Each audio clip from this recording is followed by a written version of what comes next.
Hey everyone, welcome back to Product Bakar, the podcast where we talk about ideas, frameworks, and focus on what actually works in product management. I'm your host Rishi, and today we are diving into a very hot topic and maybe a controversial one, and that is prioritization techniques for product managers. Now, if you ever felt like you are juggling dozens of feature, user requests, tech debts, stakeholder whims, and all while trying to move the needle, yeah, you're not alone. Prioritization is a unsolved riddle for PMs.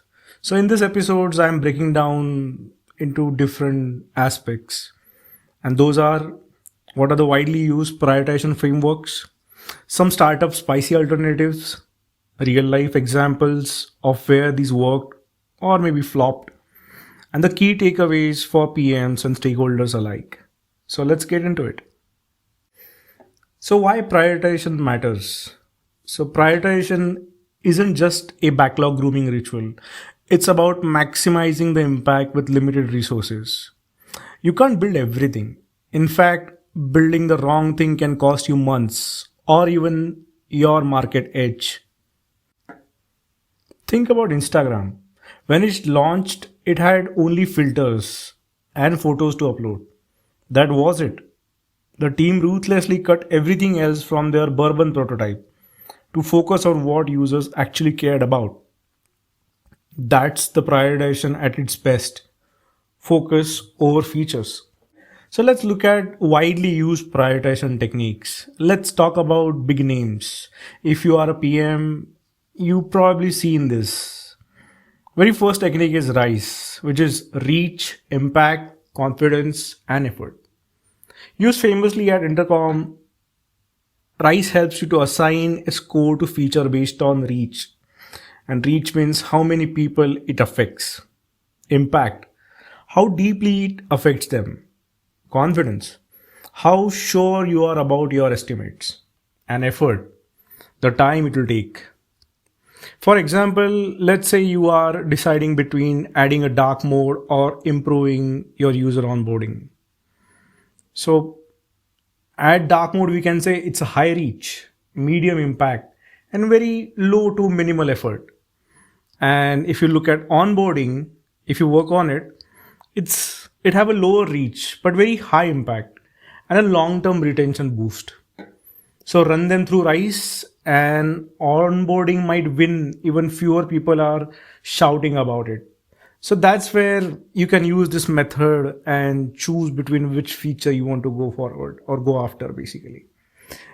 And then next is Moscow, which is must have, should have, could have, and won't have. Simple but great early stage planning for MVP definition. Use it when you're drowning into ideas where you need to draw a line in the sand. Real life example of Moscow are a team building a health app and they're using Moscow to launch it. So what could be the must haves? So a step counter could be a must have, a water tracker could have be the must have. Should have is a calorie log, could have is a meditation guide, and won't have, at least for now, is sleep analytics.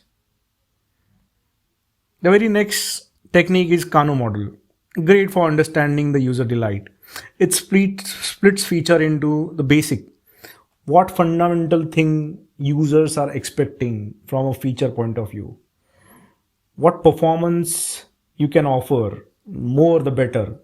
And what are the delighters? What are the unexpected things or the wow factors you can build in the product? So for example, if you're building a food delivery app, order tracking is a very basic thing. Fast delivery is performance. And surprise coupon, that's a delighter.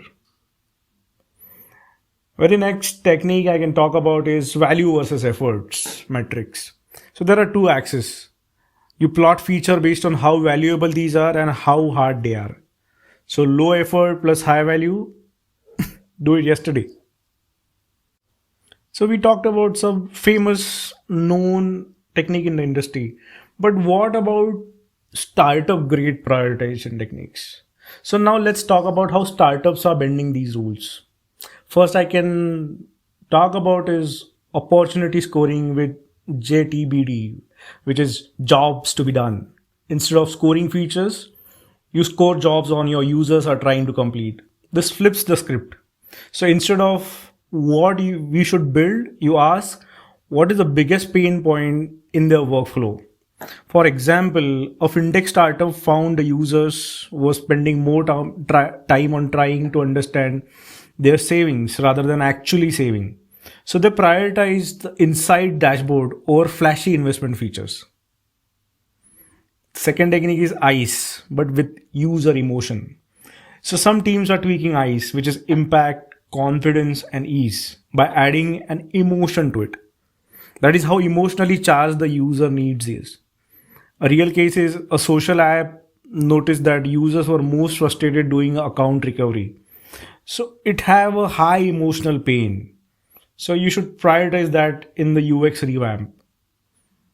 And third is North Star backcasting. So startups with a clear vision often use this.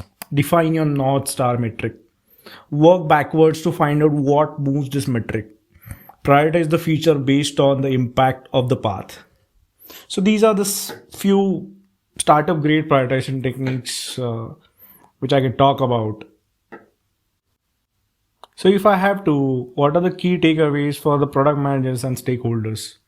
Let's round this out and with some hard-earned truth. The frameworks don't replace judgment. So they just help structure the chaos. But don't let the spreadsheet decide your roadmap. You might have something more beyond what you can already see in front of your eyes. Second is prioritization is dynamic. What's important today might not be tomorrow. So revisit your decisions regularly. Third is communicate the way behind choices.